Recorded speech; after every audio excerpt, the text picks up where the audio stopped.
Oh, beautiful. It's lovely, isn't it? That is Morrissey Mullin. The start, that is British jazz funk right at the beginning, before Light of the World and Beggar and Co.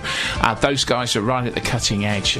Brilliant. Dick Morrissey on the saxophone, Jim Mullin and Jim Mullin's still going now. He's in his 70s now, but he's still going strong, still playing in pubs around London and doing session work. Amazing guitarist. Love it. You know, that's what you just said is interesting, because I will put my hand out and admit that I'm not a jazz fan at all, really. Okay. You know, I mean, but when I hear that sort of thing, I mean, we were chatting in the studio as it was going on, but I got one ear listening to it, obviously, as you do when you technical operate, but I enjoyed it. I thoroughly enjoyed it. Because it can educate you, Mike. Well, yeah, it's one of those things, you know. I mean, all right, I'm probably never going to put my hand up and say, you know, I am now a jazz fan. No. But when you listen to that sort of thing, it's absolutely. I mean, I'll be honest with you, Mike. There's some jazz that I'm not particularly into.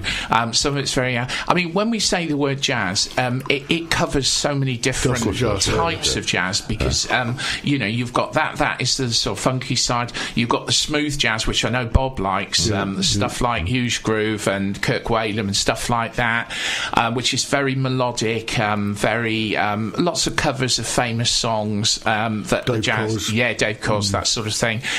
Then you've got the fusion, smoky bars, isn't it? Right? Yeah, that's right. Absolutely. And then you've got your dinner jazz. You know, your stuff like Sinatra and Tony Bennett and Diana Krall and people like that. Yeah, Sarah Vaughan.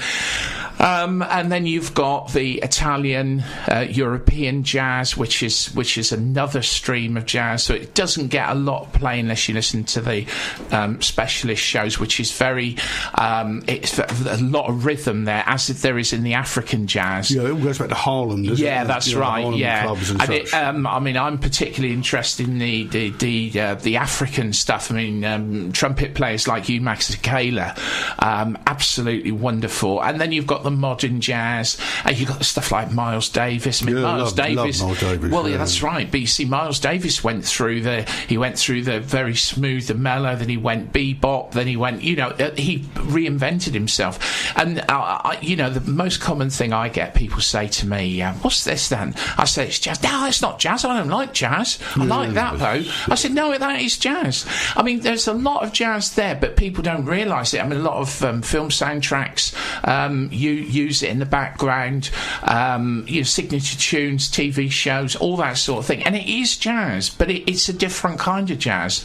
And some of it is, you know, very listenable and very pleasant. Yeah, it's fascinating, really, because listening to the list of names that you were, you know, sort of referring to all the way through, you know, and I thought to myself, you know, I know all those names. Yeah, I've heard all those names. Yeah, that's before, right. So, yeah, you know, and it's quite intriguing. I mean, you take a guy like Dave Grusin. Now, I mean, Dave Grusin's done so many signature tunes for TV shows, things like Saint Elsewhere. I think he did Hill Street Blues.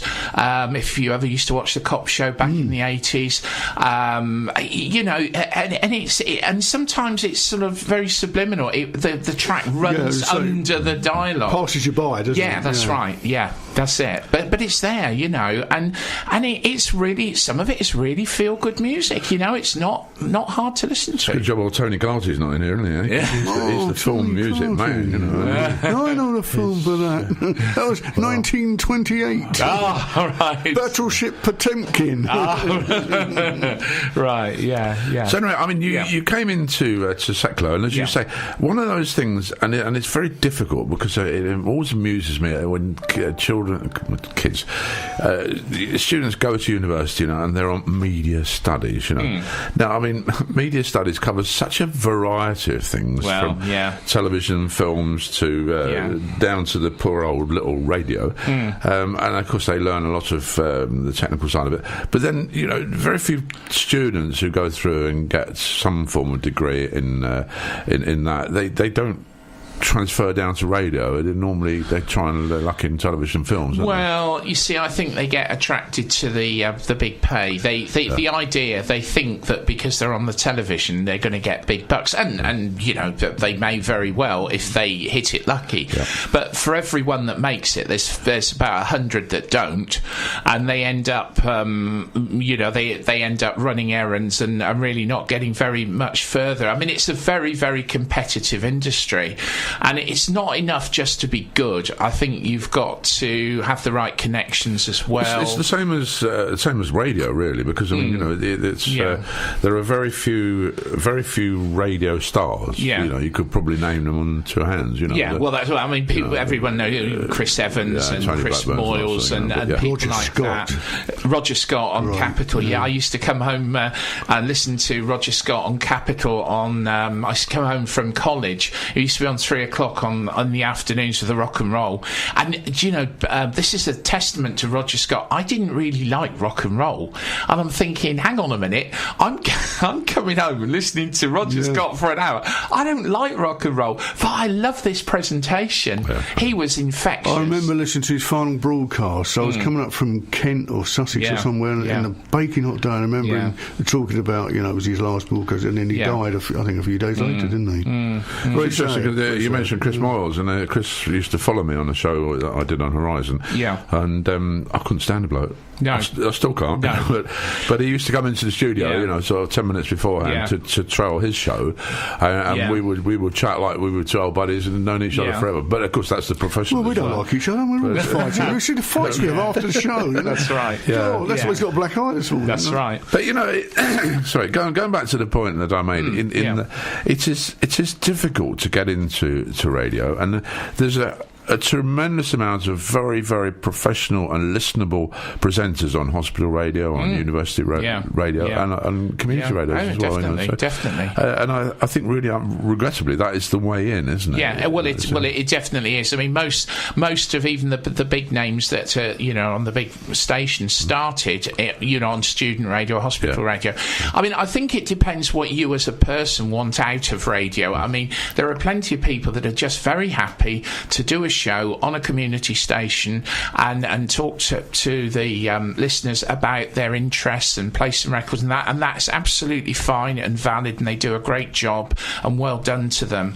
And then there are people who see it as a career, and they, you know, see it as a way of kind of opening doors and doing other things. And you know, to a degree, that's me, because I started at Cassette Sounds, but my interest in music meant that I still want to move and do gigs and host gigs and meet artists. And because I've now moved to Solar Radio, that's happening, because obviously they're the biggest commercial, the biggest soul station in Europe, and joining them has opened a lot of doors for me that would never have been opened at Cassette Sounds. You're I was going to say similar to me, but you're not. But we are both in a sort of fortunate position in that we are doing something that we thoroughly enjoy. Absolutely. But we haven't got that financial pressure on us. No. You know, because unfortunately with commercial radio stations, I mean, the BBC is totally different, but with commercial radio stations, you know, if your radar figures are not up there where the management want them, you know, you're slap wrist or your contract is unfortunately, out, you know. it's a bit like being a footballer, isn't it? Well, you know, right, a football manager. Yeah. I mean, the thing about it is,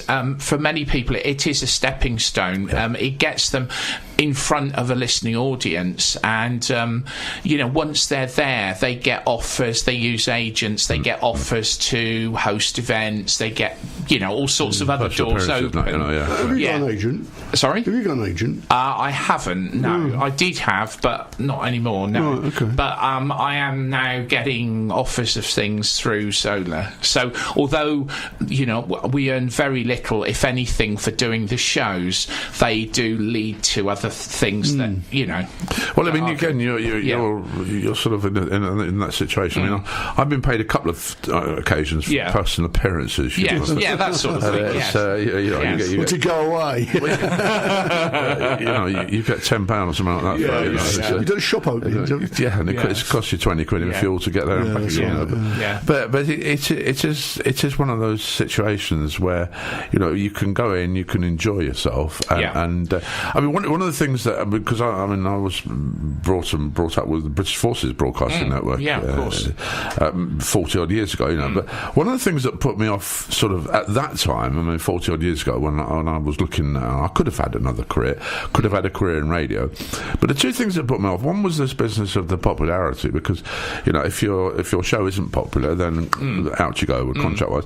But then the other side of it was, unfortunately, that if you were any good and wanted to progress, then you had to progress sort of into management. And then you became the program controller or the managing director, and you never got anywhere near a microphone. No, well, luckily those days have sort of moved on a little bit from that. But yeah, I know what you mean. I mean, I was a teacher, and it was the same in schools. Exactly the best teachers then get promoted to be head teachers. Just because you're a good teacher in front of children doesn't mean at all that you can manage a school. And there were plenty of head teachers that were absolutely hopeless. As we've seen, yes. Yeah, that's right. What did you teach? I was a primary school teacher. Oh, right, so everything and anything. Sort of.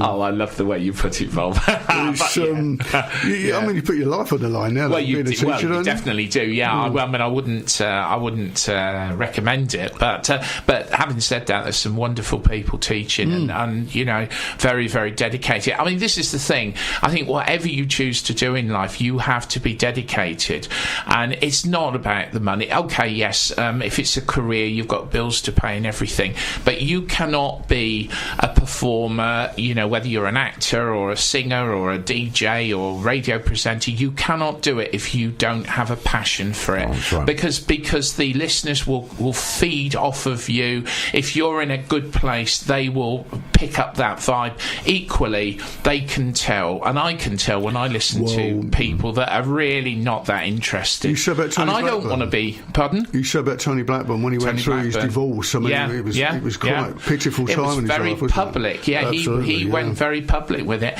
But a lot of people said, "Well done, Tony. You're a human being," and they sympathised with him. I was going to say, he gained a lot of respect for that. Gained a lot of respect, and that man has still got respect today. I mean, he doesn't need to work, but he loves it. It's not about the money for Tony Blackburn. Tony Blackburn is a professional. He loves what he does, and we need people like Tony Blackburn. We really do. Even if just to recycle his jokes. Well, has he still got the dog on there?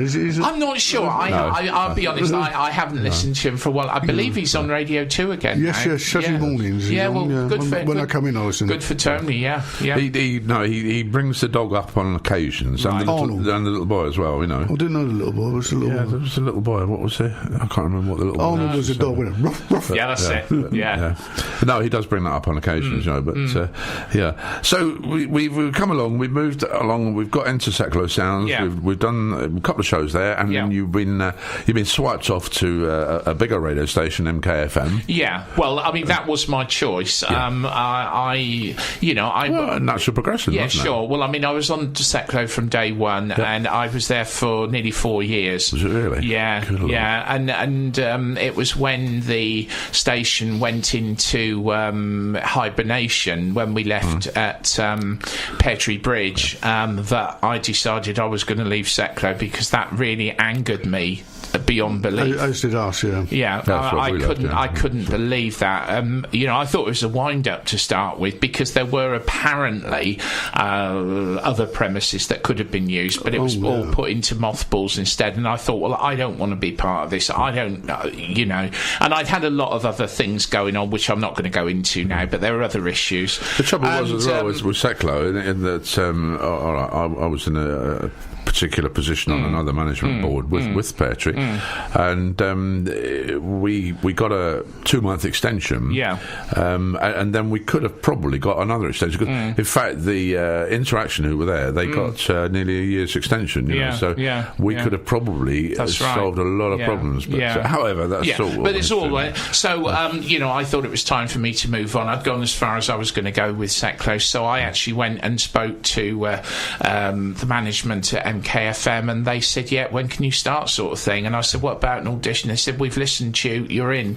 When do you want the show?" You know, and I was quite chuffed because obviously the level they're a different animal to Setclo, and I'm there now, and it's completely different. It's a sort of a hybrid between a commercial radio station and a local station, because there is local content, but it is predominantly a commercial station, so it's a different discipline. Because it was set up by the ex program controller at Horizon Radio. That's right. Yeah, Chris Gregg.